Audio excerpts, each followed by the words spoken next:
అందరికీ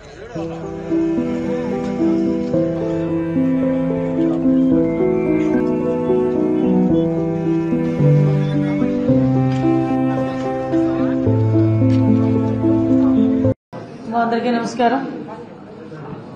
చాలా దురదృష్టకర సంఘటన. Bus number DDO 1N9490 Vemuri Kaveri travels. యాక్చువల్గా మనకి అరౌండ్ హైదరాబాద్ నుంచి బెంగళూరు ప్రయాణమవుతున్న బస్సు ఎర్లీ మార్నింగ్ మనకి 3 to 3:15 మధ్యలో ఇక్కడ ఒక యాక్సిడెంట్ కి గురవడం చాలా బాధాకరమైన విషయం. ఆ యాక్సిడెంట్ కూడా మనకి చూస్తే ఒక ఎదురుగా వస్తున్న బైక్ ని ఢీకొని కొంత దూరం ఒక 15 to 20 మీటర్స్ అది కొంచెం ముందుకు తీసుకెళ్లటం, దాంట్లో వచ్చిన స్పార్క్ ప్రాథమిక విచారణ ప్రకారం వచ్చిన ఇన్ఫర్మేషన్ మీకు చెప్తున్నాం. దాంట్లో చిన్న స్పార్క్ వల్ల కొంచెం దాంట్లో మంటలు చెలరేగటం, ఆ మంటలు చెలరేగి అక్కడ చాలా మంది సుమారుగా మనకి 19 మంది, 17 మంది పెద్దవాళ్ళు, 2 చిన్నపిల్లలు చనిపోవటం అనేది నిజంగా చాలా దురదృష్టకరమైన సంఘటన. ఈ సంఘటనకి సంబంధించి మనకి మాక్సిమం మార్నింగ్ 3 o'clock నుంచి 3:15 టైంలో ఇన్సిడెంట్ జరిగిన తర్వాత 3:21 కి ఆ నియర్ బై ఉన్న సిఐకి ఇన్ఫర్మేషన్ వచ్చింది. వెంటనే పోలీస్ డిపార్ట్మెంట్ వాళ్ళు, అదేవిధంగా మన ఫైర్ డిపార్ట్మెంట్ వాళ్ళు అందరూ కూడా చిన్నటేకూరు విలేజ్ కి చేరుకుని రెస్క్యూ ఆపరేషన్స్ కూడా చేయడం జరిగింది.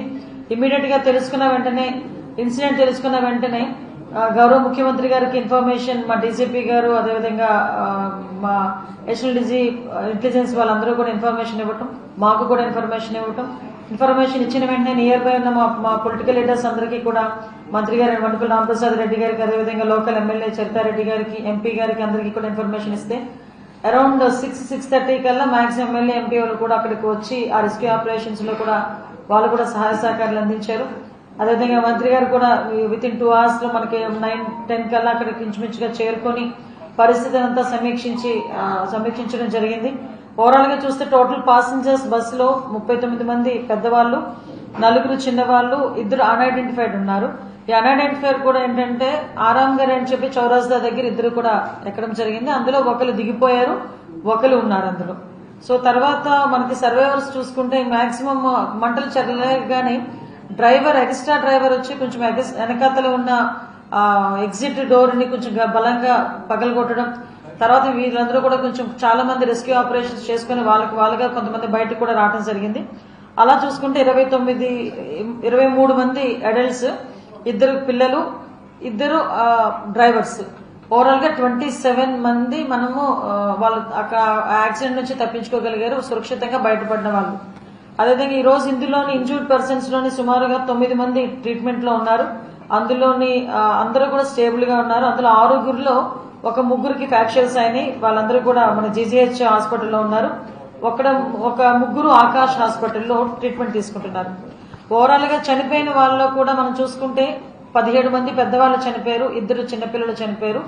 అందులో 6గురు మనకి ఆంధ్రప్రదేశ్ నుంచి ఉన్నవాళ్ళు. అందులో ఒకరు బాపట్ల దాత్రి ఏజ్ 27 years, నెల్లూరులో ఒక ఫ్యామిలీ రమేష్ అనూస పేరెంట్స్, వాళ్ళ children Shashank and Mamata. Next Konaseema నుంచి శ్రీనివాస్ రెడ్డి 40 years, రావులపాలెం. వీళ్ళతో పాటు 6గురు తెలంగాణ నుంచి, ఒకరు ఒడిశా నుంచి, ఒకరు బీహార్ నుంచి, 2 తమిళనాడు నుంచి, ఇంకొక 2 కర్ణాటక నుంచి. వీళ్ళు కాక ఒకటి అన్ఐడెంటిఫైడ్ బాడీ ఒకటి ఉంది. సో ఇది మొత్తం లిస్ట్ అండి. ఇమీడియట్ గా తెలుసుకున్న వెంటనే మన కేసు కూడా రిజిస్టర్ చేయడం జరిగింది. ఆ రిజిస్టర్ జరిగిన తర్వాత అక్కడ ఎంక్వైరీ చేశారు. డ్రైవర్ కూడా మా కస్టడీలో ఉన్నారు. వాళ్ళు చెప్పిన ప్రాథమిక సమాచారం మేరకు అక్కడి నుంచి కూడా మనకు ఎంక్వైరీ జరుగుతుంది, ఇన్వెస్టిగేషన్ జరుగుతుంది. ఈ రోజు ఇందాక మేమందరం కూడా వచ్చి అక్కడ స్పాట్ కూడా చూడటం జరిగింది. ఓవరాల్ గా చూస్తే ఇది ఒక బండి దగ్గర చనిపోయిన వ్యక్తి అవుతున్నారు, బుచ్చల శివశంకర్, తాండ్రపాడు విలేజ్, కర్నూలులోని. అతని ఏజ్ కూడా 24 years. సో ఇది కాక మనం చూసుకుంటానంటే ఒకసారి ఓవరాల్ గా వీటన్నిటినీ కూడా మాక్సిమం, ఎందుకంటే బాడీస్ అన్ని కూడా పూర్తిగా కాలిపోయి, అంటే మనం గుర్తుపట్టడానికి కూడా వీలు లేకుండా ఉన్న పొజిషన్ లో ఉన్నాయి. చాలా ప్యాథటిక్ సిచ్యువేషన్, చాలా పానిక్ సిచ్యువేషన్. ఆ సిచ్యువేషన్ ని నిజంగా అటువంటి సిచ్యువేషన్ నుంచి ఆ 27 మంది బయటపడడం అనేదే నిజంగా చాలా అదృష్టం అనుకోవాలి. ఒక పక్క దురదృష్టం, ఒక పక్క అదృష్టం. ఇమీడియట్ గా వాళ్ళ బాడీస్ ని కూడా మనం ఐడెంటిఫై చేయాలి. కాబట్టి మన ఫోరెన్సిక్ సంబంధించి సుమారుగా 16 టీములు వేయడం జరిగిందండి. అందులో ఎస్పెషల్లీ 10 టీములు కేవలం డిఎన్ఏ టెస్ట్ చేయడానికి 10 టీములు ఏర్పాటు చేయడం జరిగింది. మిగతా 4 teams physical and blast analysis చేయడానికి 4 టీములు ఏర్పాటు చేయడం జరిగింది. ఆ బ్లాస్ట్ ఎలా జరిగింది, దానికి కాజ్ ఏంటి, ఇవన్నీ కూడా వాళ్ళు తీసుకుంటారు. 2 టీమ్స్ ని కెమికల్ అనాలిసిస్ కి 2 టీమ్స్ ని ఏర్పాటు చేయడం జరిగింది. ఎందుకంటే ఇది ప్రాపర్ వేలో జరగాలి. ఎందుకంటే ఇది ఒక యాక్సిడెంట్. ఇన్సూరెన్స్ సంబంధించిన తర్వాత విషయాల్లో కూడా ఎక్కడ ఎవరికి ఇబ్బంది కలగకూడదు. ఏ ఫ్యామిలీకి సంబంధించిన వ్యక్తి డెడ్ బాడీ ఆ ఫ్యామిలీకి చేరాలి, వాళ్ళు దహన సంస్కారాలు చేసుకుంటారు. కాబట్టి డిఎన్ఏ శాంపిల్స్ తీసుకొని వాళ్ళతో మ్యాచ్ చేసి వీటన్నిటికీ కూడా కొంచెం టైం పడుతుంది. But as early as possible forensic department అంతా చాలా అలర్ట్ గా ఉంది, పోలీస్ డిపార్ట్మెంట్ అంతా చాలా అలర్ట్ గా ఉంది. యాజ్ ఎర్లీ యాజ్ పాసిబుల్ వాళ్ళకు కూడా హ్యాండ్ ఓవర్ చేస్తాము. నిజంగా ఇటువంటి సంఘటనలు పునరావృతం కాకుండా చూసుకోవాల్సిన బాధ్యత కూడా మనందరి మీద కూడా ఉంది. దీనికి వాళ్ళ కుటుంబాలకి ప్రగాఢ సానుభూతిని తెలియజేసుకుంటూ చనిపోయిన వాళ్ళు ఆత్మలు శాంతించాలని మనస్ఫూర్తిగా కోరుకుంటున్నాను. Thank you. యాక్సిడెంట్ జరిగిన తర్వాత సబ్సిడీ వెళ్లే సమయంలోనే ఇలా జరిగిందంటారా? అంటే డ్రైవర్ అదుపులో తీసుకున్న తర్వాత ఏం చెప్తా ఉన్నారు? అంటే రాంగ్ డ్రైవింగ్ గా వస్తున్నటువంటి 2 వీలర్స్ ఇలాంటి ప్రమాదం జరుగుతుంది. యాక్చువల్ గా 2 టైప్స్ ఆఫ్ ఇన్ఫర్మేషన్ వచ్చిందండి. ఇన్వెస్టిగేషన్ అయితే జరుగుతోంది. అండర్ ఇన్వెస్టిగేషన్ ఇది. అంటే ఒక డ్రైవర్ ఆల్రెడీ మా దగ్గర ఉన్న డ్రైవర్ ఏంటంటే పడుకున్న అతను స్పేర్ డ్రైవర్ ఫస్ట్ మా కస్టడీలోకి వచ్చారు. అతను చెప్పింది ఏంటంటే శబ్దం వచ్చింది, నన్ను వచ్చి లేపారు, నేను వెళ్ళి వెనకాతలకి వెళ్ళి ఆ గేర్ రాడ్ ఏదో సంథింగ్ రాడ్ తో ఎస్పీ గారు చెప్తారు ఒకసారి. ఓకే.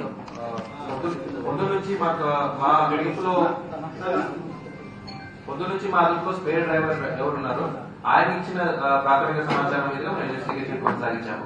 ఒక హాఫ్ అన్ అవర్ ముందే ఇప్పుడు మెయిన్ డ్రైవర్ ఎవరున్నారు ఆ లక్ష్మయ్య ఆయన మా అదుపులకు వచ్చారు.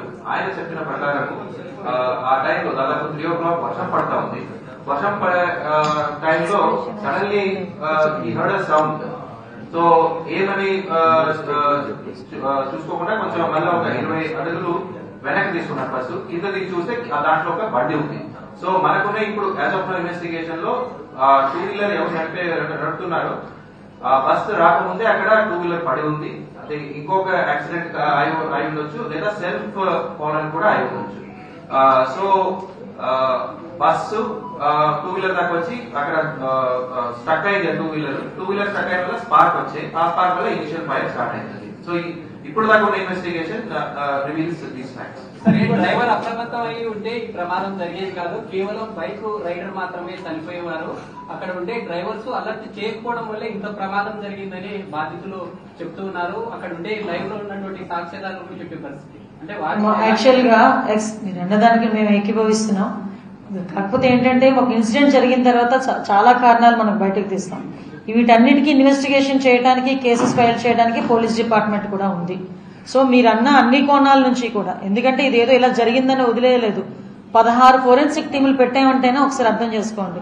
అందులో 4 టీమ్స్ ఎక్స్క్లూజివ్లీ దీని గురించే, ఇన్సిడెంట్ ఎలా జరిగింది, ఇన్సిడెంట్ జరగడానికి కారణం ఏంటి, ఎక్కడ స్టార్ట్ అయింది, ఇవన్నీ కూడా చాలా క్లియర్ గా బయటకు వస్తాయి. ప్రతి ఒక్కరి మీద కూడా చర్యలు ఉంటాయి. ఆల్రెడీ కేసెస్ కూడా ఫైల్ అయినాయి. ఓకే. కేంద్రపాలిత ప్రాంతాల్లో కొన్న తర్వాత ఈ విధంగా స్టేట్ లో మెట్రోపాలిటన్ సిటీస్ లో ట్రావెల్ చేస్తూ ఉన్నారు. ఎందుకంటే యూటీస్ లో వెహికల్స్ కాస్ట్ చాలా తక్కువగా ఉంటుంది. తర్వాత వాటికి సరైనటువంటి ఆధారాలు లేవు. ఆ ఆధారాలు లేకున్నా అధికారులు కూడా మామూలు మాయలు ఉంటూ యథేచ్ఛగా ఈ వెహికల్స్ రోడ్డు మీదకి రావడం వల్ల ఇలా జరుగుతూ ఉన్నాయి అనేది పబ్లిక్. ఓకే, ఇప్పుడు ఇన్సిడెంట్ జరిగింది కాబట్టి చాలా వస్తాయి, నేను కాదని చెప్పట్లేదు, నేను అది కాదు. ఆల్రెడీ దీనికి సంబంధించి చూసుకుంటే మొత్తం ఆల్ ఇండియా పర్మిట్ ఉంది, ఫిట్నెస్ సర్టిఫికేట్స్ ఉన్నాయి, అన్ని కూడా ఉన్నాయి ఇందులో. సో ఎందుకు జరిగింది, ఏం జరిగింది, మీరన్న కోణంలో కూడా మేము ఈ రోజు దర్యాప్తు చేయడానికి సిద్ధంగా ఉన్నాం. అన్ని కోణాల్లోని దర్యాప్తు చేయమని గౌరవ ముఖ్యమంత్రి గారు ప్రత్యేకంగా దీని మీద ఆదేశించారు. ఈ రోజు మమ్మల్ని అందరినీ హుటాహుటిని ఇక్కడికి పంపించడంలోనే దీని సీరియస్ గా, ఎంత సీరియస్ గా రాష్ట్ర ప్రభుత్వం తీసుకున్నదన్న విషయం కూడా మీరు గ్రహించుకోవాలి.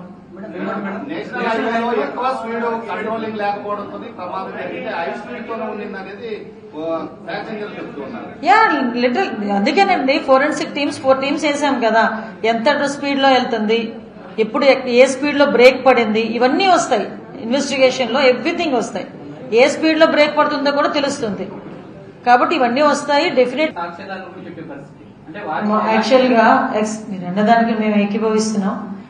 కాకపోతే ఏంటంటే ఒక ఇన్సిడెంట్ జరిగిన తర్వాత చాలా కారణాలు మనం బయటకు తీస్తాం. వీటన్నిటికీ ఇన్వెస్టిగేషన్ చేయడానికి, కేసెస్ ఫైల్ చేయడానికి పోలీస్ డిపార్ట్మెంట్ కూడా ఉంది. సో మీరన్న అన్ని కోణాల నుంచి కూడా, ఎందుకంటే ఇదేదో ఇలా జరిగిందని వదిలేయలేదు. 16 ఫోరెన్సిక్ టీములు పెట్టామంటేనే ఒకసారి అర్థం చేసుకోండి.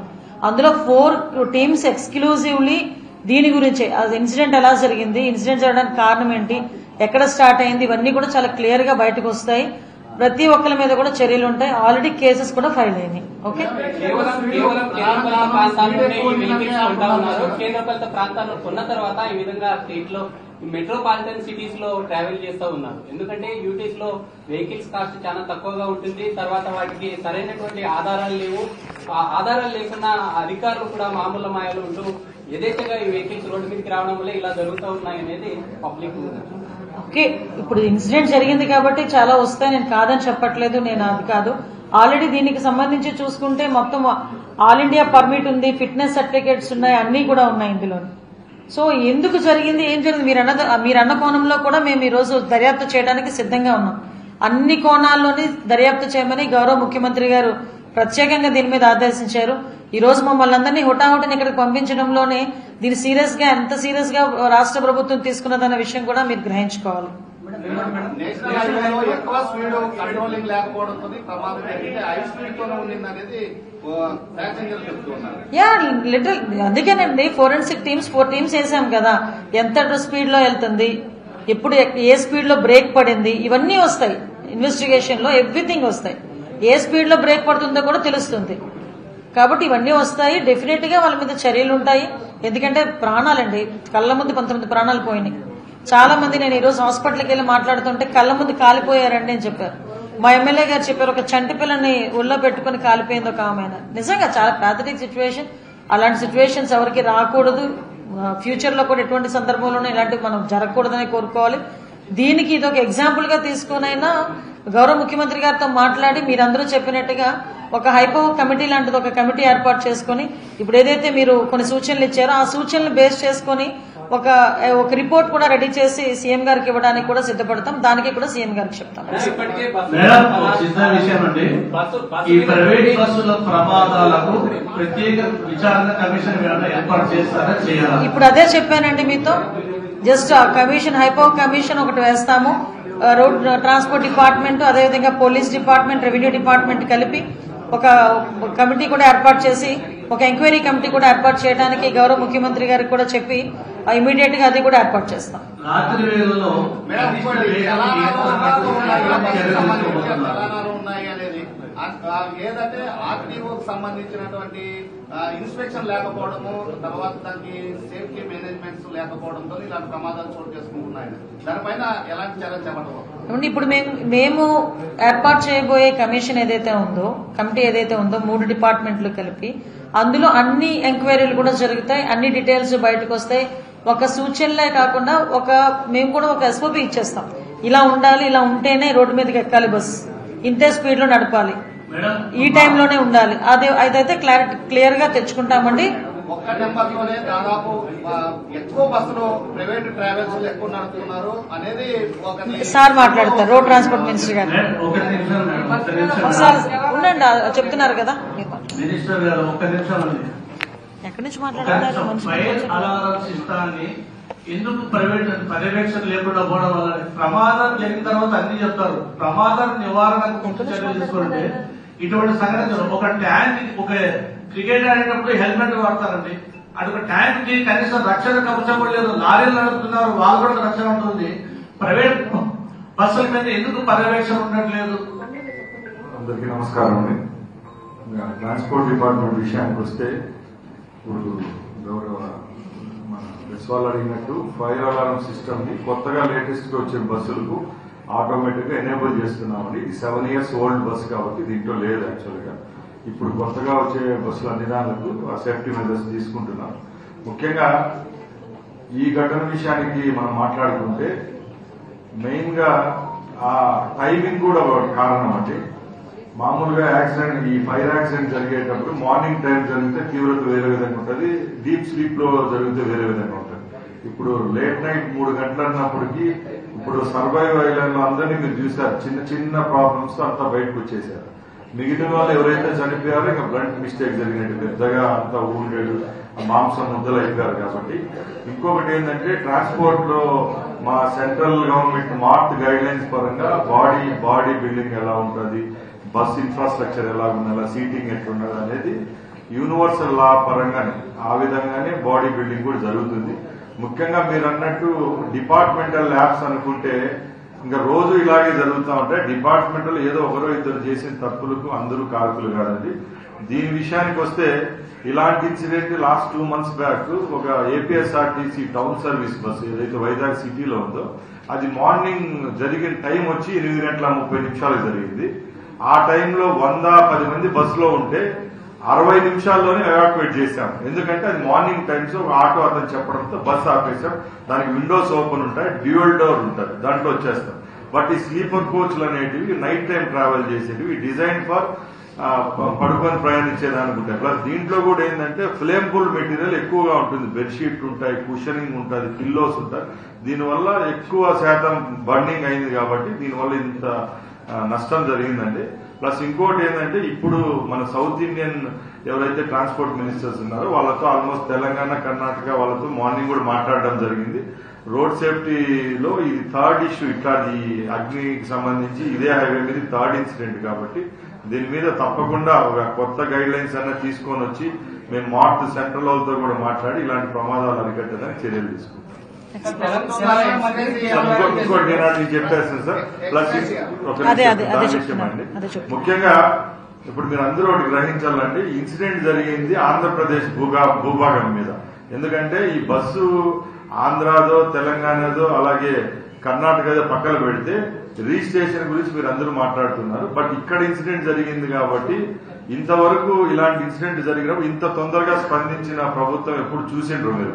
ఎందుకంటే గౌరవ ముఖ్యమంత్రి గారు ఫారిన్ ట్రిప్ లో ఉన్నా కూడా అక్కడ నైట్ టైం అయినా కూడా ఇన్సిడెంట్ జరిగిన 1 hourకి అందరినీ మమ్మల్ని అప్రమత్తం చేయడం, డీజీపీ గారు, హోమ్ మినిస్టర్ గారు, మా డీజీ గారు, ఇంటెలిజెన్స్ డీజీ గారికి చాపర్ ఇచ్చి ఇక్కడికి పంపించడం, మేము మంత్రులను కూడా రావడం, మా కలెక్టర్ గారు, ఎస్పీ గారు స్పందించడం అయితే మేము చాలా చేసాం. సార్ ఒకటే చెప్పారు సీఎం గారు పొద్దున, మన ఏరియాలో జరిగింది ఇన్సిడెంట్ కాబట్టి దీనికి ప్యూర్ డీటెయిల్స్ కావాలి, నెక్స్ట్ టైం ఇలాంటి ఇష్యూస్ జరగకుండా ఇప్పటి నుంచే ప్లాన్ చేద్దామని చెప్పారు. ఇంకా ఎక్స్గ్రేషియా విషయానికి వస్తే దీంట్లో వివిధ రాష్ట్రాలకు సంబంధించిన ప్రయాణికులు జర్నీ చేస్తా ఉన్నారు. దాంట్లో ఆంధ్ర వాళ్ళు 6 మంది ఉన్నారు కాబట్టి ముఖ్యమంత్రి గారు ఇప్పుడే పైన ఫోన్ చేసి చెప్పారు మా హోమ్ మినిస్టర్ గారికి, మాకు 5 లక్షలు ఎవరైతే చనిపోయారో ఆ కుటుంబాలకు 5 లక్షలు, క్షతగాత్రులకు 2 లక్షల రూపాయలు ఇవ్వమని చెప్పారు. అదేవిధంగా నేను ఇప్పుడు కర్ణాటక మినిస్టర్ తో మన తెలంగాణ మినిస్టర్ తో మాట్లాడాం. వాళ్ళు కూడా మన ఆంధ్ర రాష్ట్రంలో ఏ విధంగా మనం ఇస్తున్నామో ఆ విధంగా ఇస్తామని చెప్పారు.